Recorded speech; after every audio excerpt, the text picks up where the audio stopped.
Hallelujah! ನಮ್ಮ ಕರ್ತನಾದ ಯೇಸುಕ್ರಿಸ್ತನ ನಾಮದಲ್ಲಿ ನಿಮ್ಮೆಲ್ಲರಿಗೂ ಶುಭಗಳು. Good morning. ಎಚ್ಚರಗೊಂಡಿದ್ದೀರಾ? ಯೇಸುವಿನ ಮಾತುಗಳನ್ನು ಕೇಳಲು ಸಿದ್ಧರಾಗಿದ್ದೀರಾ? ಬನ್ನಿ ಚಿಕ್ಕ ಪ್ರಾರ್ಥನೆ ಮಾಡೋಣ.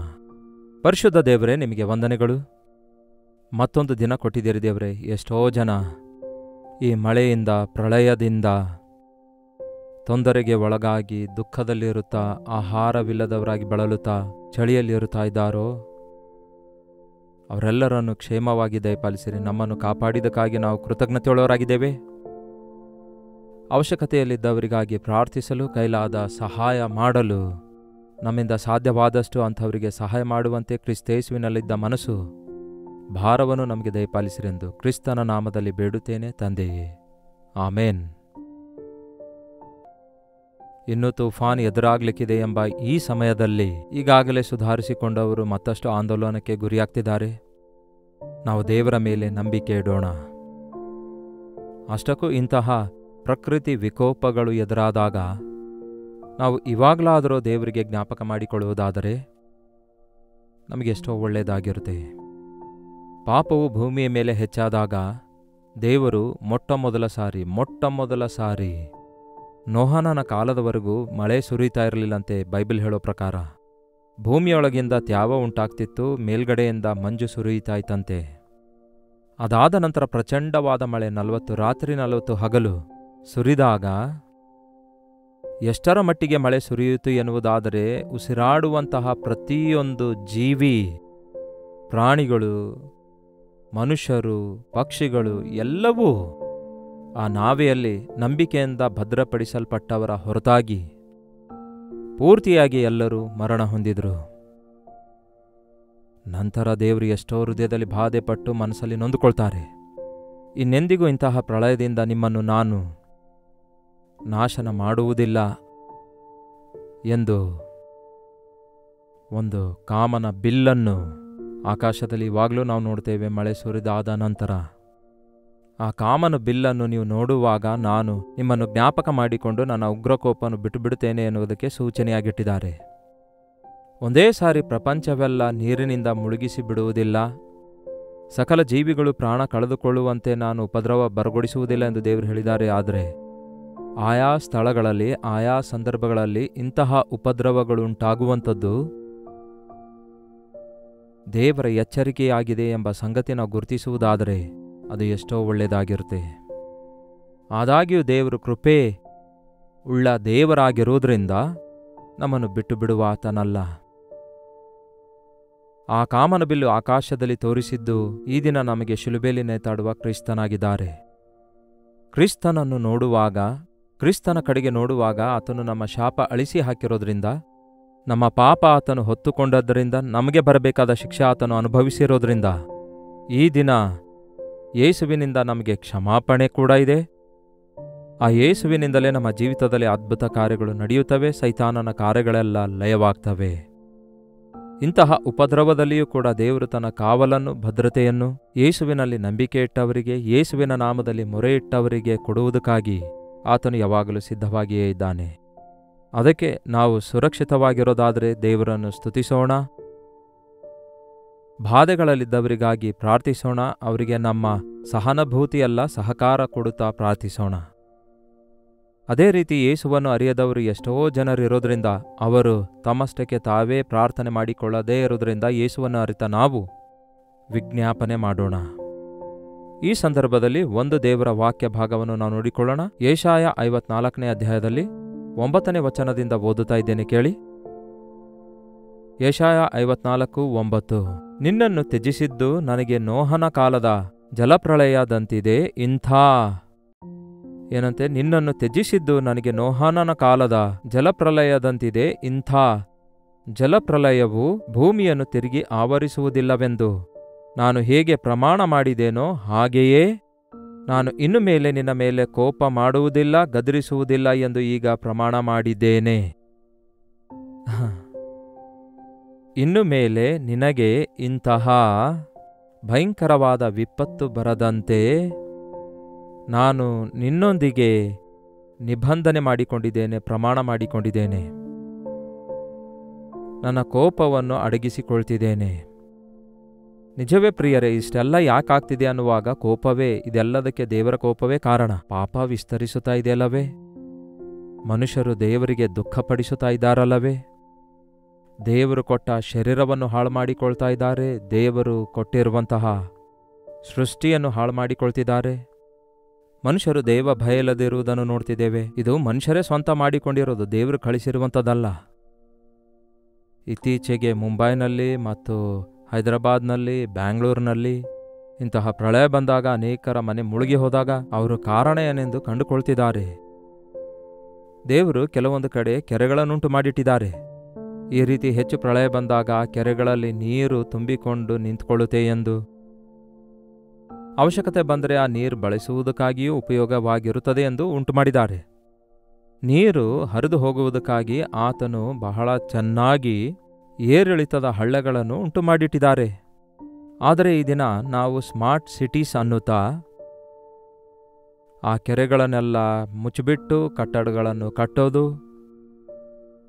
ಫ್ಲ್ಯಾಟ್ಗಳನ್ನು ಕಟ್ಟೋದು, ಎಲ್ಲೇ ಆಗಲಿ ಸ್ವಲ್ಪ ಖಾಲಿ ಸ್ಥಳ ಇದ್ರೆ ಸಾಕು, ವೇಸ್ಟ್ ಅಂದುಕೊಳ್ತಿದ್ದಾರೆ ಹೊರತು ಅದು ಸಹಜ ಸಂಪತ್ತೆಂದು, ಅದು ನಮಗೆ ಮೇಲುಕರವಾದದೆಂದು ಗುರುತಿಸದೆ ಮನೆಗಳನ್ನು ಕಟ್ಟಿಕೊಳ್ಳೋದು ಹಾಗೂ ಕರ್ಮಾಗಾರಗಳನ್ನು ನಿರ್ಮಿಸುವಂಥದ್ದು, ಫಾರೆಸ್ಟ್ಗಳನ್ನು ಕೂಡ ಕಿತ್ತಾಕಿ ಎಷ್ಟೋ ಒಳ್ಳೆಯದಾದಂತಹ ವಾತಾವರಣವನ್ನು ಕಲ್ಪಿಸುವ, ಒಳ್ಳೆ ಆಕ್ಸಿಜನ್ ಕೊಡುವಂತಹ ಗಿಡಗಳನ್ನು ಕೂಡ ಕಡಿದು ಹಾಕಿ ಅಲ್ಲಿ ಕೂಡ ಸಿಮೆಂಟಿನಿಂದ ಕಟ್ಟಡ ಕಟ್ತಿದ್ದಾರೆ.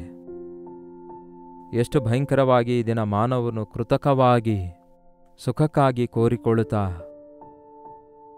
ಪ್ರಕೃತಿಗೆ ಕೋಪ ಉಂಟು ಮಾಡುವಂತೆ ಪ್ರಕೃತಿ ವಿಕೋಪಕ್ಕಾಗಿ ನಡೆದುಕೊಳ್ಳುವುದರಿಂದಲೇ ಇಂತಹ ಉಪದ್ರವಗಳು ಉಂಟಾಗ್ತಿವೆ. ಹಾಗಾಗಿ ಈಗ ನಾವಿದನ್ನು ಕರೆಕ್ಟ್ ಮಾಡಿಕೊಳ್ಳುವುದಕ್ಕಾಗಿ ಕಾರಣವಾಗುತ್ತೆ. ಸರಿ, ಆ ಸಂಗತಿ ಅಲ್ಲೇ ಬಿಟ್ಟುಬಿಡಿ. ಕಾರಣ ಯಾರೇ ಆಗಿದ್ರೂ ಸಹ ಬಾಧೆ ಪಡುವವರು ಸಾಮಾನ್ಯರೇ ಅಲ್ಲವೋ? ಕಾರಣ ಯಾರೇ ಆಗಿದ್ರೂ ಶ್ರಮೆಯಲ್ಲಿರುವವರು ಬಡವರೇ ಅಲ್ಲವೋ? ಉನ್ನತ ಸ್ಥಾನದಲ್ಲಿದ್ದವರು ಒಂದು ಮನೆ ಇಲ್ಲದಿದ್ದರೆ ಅವರಿಗೆ 10 ಮನೆ ಇರುತ್ತೆ, ಅಲ್ಲಿಗೆ ಹೋಗೋಣ ಅಂದುಕೊಳ್ತಾರೆ. ಬೇರೆ ಬೇರೆ ಊರುಗಳಲ್ಲಿರ್ತಾರೆ, ಅವರಿಗೆ ಬೇರೆ ಕಡೆ ಹೋಗುವ ದಾರಿ ಇರುತ್ತೆ. ಆದರೆ ಒಂದು ಚಿಕ್ಕ ಮನೆ ಕಟ್ಟಿಕೊಂಡು, ಒಂದು ಚಿಕ್ಕ ಹೊಲದ ವ್ಯವಸಾಯ ನಂಬಿ, ಒಂದು ಉದ್ಯೋಗವನ್ನು ನಂಬಿ ಬದುಕುತ್ತಿರುವವರಿಗೆ ಇದು ಎಷ್ಟು ಭಯಂಕರವಾದ ವಿಪತ್ತಾಗಿದೆ ನೋಡಿ. ಎಷ್ಟು ಭಯಂಕರವಾಗಿರುವಂತಹ ಆ ಅನುಭವ ಆಗಿದೆ ಗಮನಿಸಿರಿ. ಅವರಿಗಾಗಿ ನಾವು ಪ್ರಾರ್ಥಿಸಲು ಬದ್ಧರಾಗಿದ್ದೇವೆ. ಅವರಿಗಾಗಿ ದೇವರು ಕನಿಕರಿಸುವಂತೆ ಪ್ರಾರ್ಥಿಸಲು ಬದ್ಧರಾಗಿದ್ದೇವೆ. ಒಂದು ವೇಳೆ ನೀವು ಅಂತಹ ಪರಿಸ್ಥಿತಿಯಲ್ಲಿರೋದಾದರೆ, ಮನೆಯನ್ನು ಕಳೆದುಕೊಂಡು, ವಸ್ತುಗಳನ್ನು ಕಳೆದುಕೊಂಡು, ಕೆಲವರು ಬಂಧುಗಳಲ್ಲಿ ಅವರ ಮಕ್ಕಳು ಸತ್ತಿದ್ದಾರೆ ಎಂಬುದಾಗಿ ಕೂಡ, ನೀರಲ್ಲಿ ಕೊಚ್ಕೊಂಡು ಹೋಗಿದ್ದಾರೆಂದು ಕೂಡ, ಕೆಲವರು ಕಾಣೆಯಾಗಿದ್ದಾರೆ ಎಂದು ಕೂಡ ತಿಳಿಯಪಡಿಸುತ್ತಿದ್ದಾರೆ. ಇದು ಎಷ್ಟೋ ವಿಷಾದಕರವಾದ ಸಂಗತಿಯಾಗಿದೆ. ದೇವರೇ, ಇವಾಗಲಾದರೂ ದಯ ತೋರಿಸುವಿರಾ ಎಂದು ನಾವು ಕರ್ತನಿಗೆ ಮೊರೆಯಿಡುವುದಾದರೆ, ದಯ ತೋರಿಸುವ ದೇವರು, ನಾನು ಪ್ರಮಾಣ ಮಾಡಿಕೊಂಡಿದ್ದೇನೆ, ಆದದ್ದರಿಂದ ಪ್ರಳಯ ಬರುವುದಿಲ್ಲ ಎಂದು ಪ್ರಮಾಣ ಮಾಡೋದಷ್ಟೇ ಅಲ್ಲ, ಪ್ರಳಯದಲ್ಲಿಯೂ ನಿನ್ನನ್ನು ಕಾಪಾಡುತ್ತೇನೆ, ನಾನು ಬರಮಾಡಲ್ಲ, ಒಂದು ವೇಳೆ ಬರಮಾಡಿದ್ರೂ ನಿನ್ನ ಕೈ ಬಿಡಲ್ಲ ಎಂದು ಹೇಳ್ತಿರುವಂತೆಯೋ, ದೇವರು ಈ ಪ್ರಳಯದಲ್ಲಿಯೂ ಕೂಡ, ಈ ತುಫಾನಿನಲ್ಲಿಯೂ ಕೂಡ, ಈ ಪ್ರಕೃತಿ ವಿಕೋಪದಲ್ಲಿಯೂ ಕೂಡ ನಮಗೆ ಅಭಯ ಕೊಡ್ತಿದ್ದಾರೆ. ನಿನ್ನ ಮೇಲೆ ಕೋಪಗೊಳ್ಳುವುದಿಲ್ಲವೆಂದು, ನಿನ್ನನ್ನು ಗದರಿಸುವುದಿಲ್ಲವೆಂದು ಪ್ರಮಾಣ ಮಾಡುತ್ತಿದ್ದೇನೆ ಅನ್ನುತ್ತಾರೆ. ಬೆಟ್ಟಗಳು ಸ್ಥಳವನ್ನು ಬಿಟ್ಟು ಹೋದಾವು, ಗುಡ್ಡಗಳು ಕದಲಿಯಾವು, ಆದರೆ ನನ್ನ ಕೃಪೆ ನಿನ್ನನ್ನು ಬಿಟ್ಟು ಹೋಗದು. ಸಮಾಧಾನದ ನನ್ನ ಒಪ್ಪಂದವು ಏನಂತೆ, ಸಮಾಧಾನದ ನನ್ನ ಒಪ್ಪಂದವು ಕದಲದು ಎಂದು ನಿನ್ನನ್ನು ಕರುಣಿಸುವ ಯೆಹೋವನು ಅನ್ನುತ್ತಾನೆ ಎನ್ನುವಂಥದ್ದೇ. ಏನಂತೆ, ಸಮಾಧಾನದ ನನ್ನ ಒಪ್ಪಂದವು ಕದಲದು ಎಂದು ನಿನ್ನನ್ನು ಕರುಣಿಸುವ ಯೆಹೋವನು ಅನ್ನುತ್ತಾನೆ. ಏನಂತೆ, ನಿನ್ನನ್ನು ಕರುಣಿಸುವ ಯೆಹೋವನು ಅನ್ನುತ್ತಾನೆ. ಆತನು ಕರುಣಿಸುವ ದೇವರಾಗಿದ್ದಾರೆ. ನೋಡಿ, ಈ ಪ್ರಳಯ ಬಂದಾಗ ಸರ್ಕಾರದ ಅಧಿಕಾರಿಗಳು ಬಂದು ನೋಡಿ ಹೋಗ್ತಾರೆ, ಏನೇನೋ ಕೆಲಸ ಕಾರ್ಯಗಳನ್ನು ಮಾಡ್ತಿದ್ದಾರೆ, ದೇವರಿಗೆ ಸ್ತೋತ್ರ. ಆದರೆ ಅವು ಜನರ ಬಾಧೆಗಳನ್ನು ತೀರಿಸುತ್ತವೋ? ಒಂದು ಆಹಾರದ ಪ್ಯಾಕೆಟ್ ಕೊಟ್ಟರೆ ಅವರ ಅಗತ್ಯತೆ ತೀರಿ ಹೋಗ್ತದೋ? ನಿರಾಶ್ರಿತರಾದವರಿಗೆ ಮತ್ತೆ ಸೆಟಲ್ ಮಾಡುವುದು ಎಷ್ಟು ಕಷ್ಟಕರವಾಗಿದೆ ಗಮನಿಸಿರಿ. ಆದರೆ ದೇವರು ನಿಮಗೆ ಸಹಾಯ ಮಾಡ್ತೇನೆ ಅನ್ನುತ್ತಿದ್ದಾರೆ. ನಿಮ್ಮ ಮೇಲೆ ದಯ ತೋರಿಸಿ, ಕರುಣಿಸಿ, ಪ್ರೀತಿಯಿಂದ ನೀವು ಕಳೆದುಕೊಂಡದ್ದನ್ನು 2 ಪಟ್ಟು ಕೊಡ್ತೇನೆ ಎಂದು ಹೇಳ್ತಿದ್ದಾರೆ.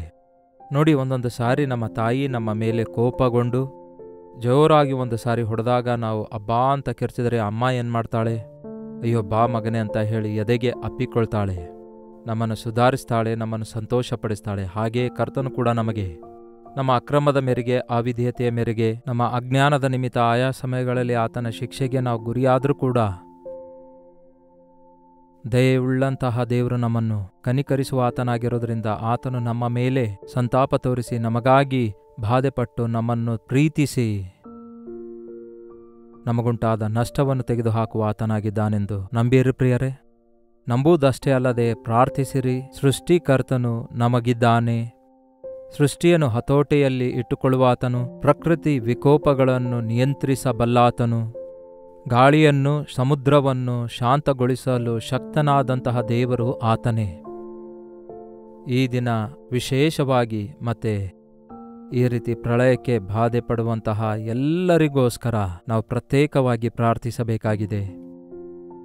ಯಾವ ರೀತಿ ದೇವರು ಅವರಿಗೆ ಆದುಕೊಳ್ತಾರೋ, ಯಾವ ರೀತಿ ಆಧರಿಸುತ್ತಾರೋ, ಯಾವ ರೀತಿಯಾಗಿ ಅವರು ಕಳೆದುಕೊಂಡಿರುವುದನ್ನೆಲ್ಲ ತಿರುಗಿ ಕೊಟ್ಟು 2ರಷ್ಟು ತಿರುಗಿ ಒದಗಿಸ್ತಾರೆ ಎಂದು ನಮಗೆ ಗೊತ್ತಿಲ್ಲ. ಆದರೆ ದೇವರು ತಪ್ಪದೆ ಸಹಾಯ ಮಾಡೇ ಮಾಡ್ತಾರೆ. ನೀವು ನಂಬುವುದಾದರೆ, ದೇವರ ಮೇಲೆ ಆಧಾರಗೊಂಡು ಆತನಿಗೆ ಬೇಡಿಕೊಳ್ಳುವುದಾದರೆ ಕರ್ತನು ನಿಮಗೆ ಸಹಾಯ ಮಾಡಲು ಸಿದ್ಧವಾಗಿದ್ದಾರೆ.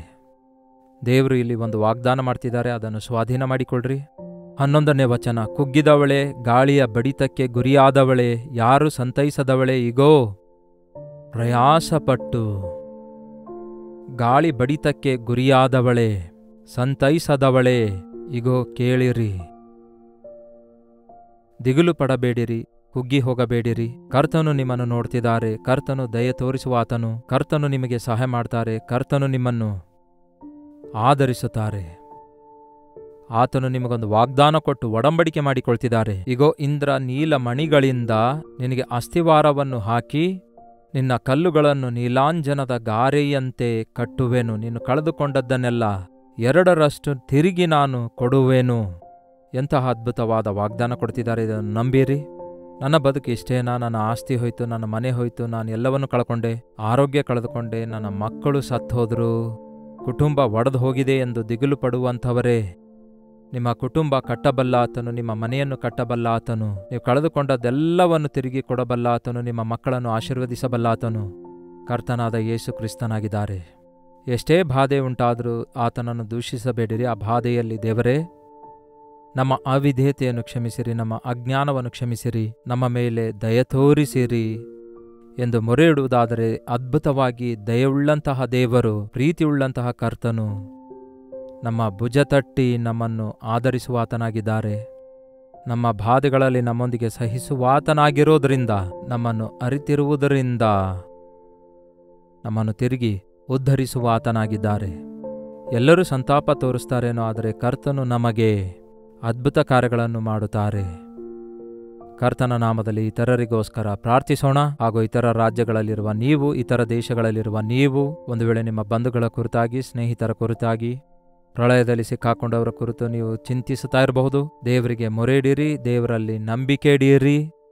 ಕರ್ತನು ತನ್ನ ಅದ್ಭುತ ಕಾರ್ಯ ಮಾಡುತ್ತಾರೆ. ಅಷ್ಟು ಮಾತ್ರವಲ್ಲ, ಈ ತೂಫಾನೆಲ್ಲ ನಿಂತು ಹೋಗುವಂತೆ, ಪರಿಸ್ಥಿತಿಯೆಲ್ಲ ಸುಧಾರಿಸಿಕೊಳ್ಳುವಂತೆ, ದೇವರು ಕೃಪೆ ತೋರಿಸುವಂತೆ ನಾವೆಲ್ಲರೂ ಪ್ರಾರ್ಥಿಸೋಣ.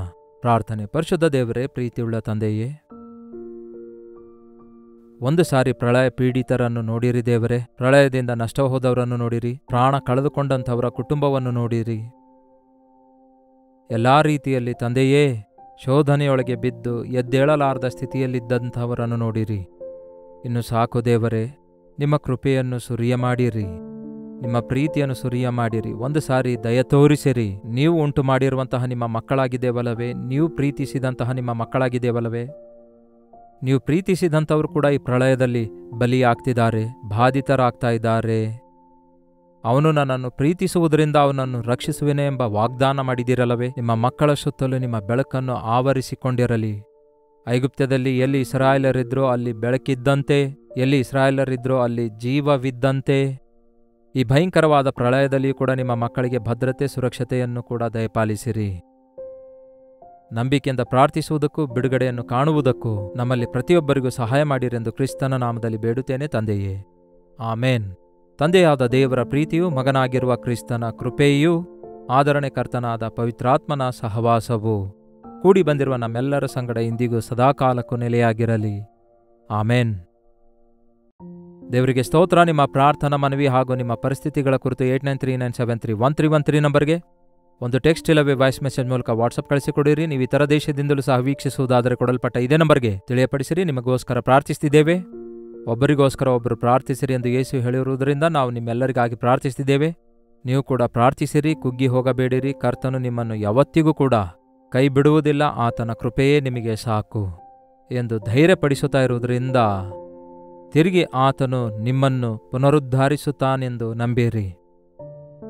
ಕರ್ತನ ಚಿತ್ತವಿರುವುದಾದರೆ ಮತ್ತೆ ನಾಳೆ ಇದೇ ಅನುದಿನದ ಧ್ಯಾನ ಎಂಬ ಕಾರ್ಯಕ್ರಮದಲ್ಲಿ ಮತ್ತೆ ಭೇಟಿಯಾಗೋಣ. ಅಲ್ಲಿವರೆಗೂ ದೇವರ ಮಹಾಕೃಪೆ ನಿಮ್ಮೆಲ್ಲರೊಂದಿಗಿರಲಿ.